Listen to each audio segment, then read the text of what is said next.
So we're here driving the BAIC BJ20, BAIC's SUV out on the market. I know it's a China car, but you gotta hear me out. This car actually drives really good.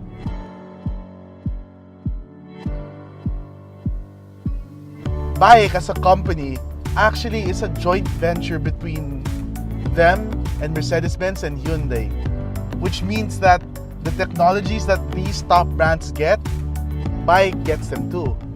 So the BAIC BJ20, it has this boxy exterior using more lines and curves, which gives it a very distinctive chiseled look, which in my opinion looks really good for an SUV. But I think one of the major highlights is that it has a 250mm ground clearance, which means when it comes to rough roads or bad roads, or let's say like if you're going through a flood, this can take up the challenge of getting through it. So remember when I mentioned that BAIC has a joint venture with Mercedes-Benz and Hyundai? It becomes pretty evident once you get inside the car. It has a very nice European interior. Starting out with the aircon vents, it has like the logo of BAIC as the vent, and it looks awesome in my opinion. But more than that, I like how everything flows really well.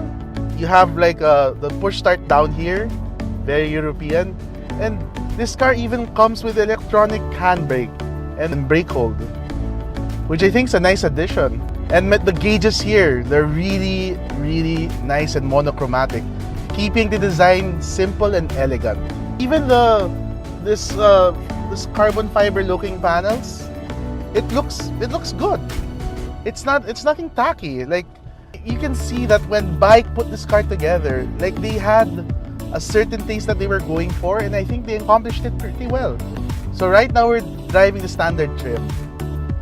On the luxury trim, you actually get the panoramic moonroof, you get a 10.1-inch touchscreen display, you get steering controls for like the volume and cruise control, and you get leather seats. But if you ask me, the standard trim is more than enough. One of the great things about the BJ20 is the way it drives. So, for the past years, when we've tested the China cars, they usually get the stigma because of the way it drives.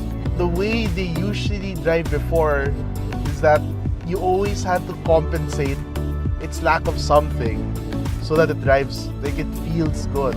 Or you look at the price tag and you tell yourself, okay, you know what? I'm paying this much anyway. I shouldn't be expecting much. The BJ20 isn't anything like that. This car actually drives really well. The steering is on the firm side and very responsive. So it really gives you the confidence of putting the car where you want it to be. The power delivery of this car is excellent as well. When you pair the 1.5-liter turbo gasoline engine with a CVT transmission, it really has the power when you need it or when you demand from it. I'm not trying to compensate anything with this car, you know? Like, it's a smooth drive. And even the cabin noise, the NVH levels in this car is impressive, especially at its price. So this car is starting. This is the underdog. This car is the underdog in its class because it doesn't have any heritage to back it up. As we're backing up. But being the underdog, it's really impressive to drive. It's intuitive. You don't have to compensate for anything. It drives well, it drives smooth, it has the power and more. That's enough to convince you to get the car. Like, if you're looking at cars in its price range, you get more out of this car.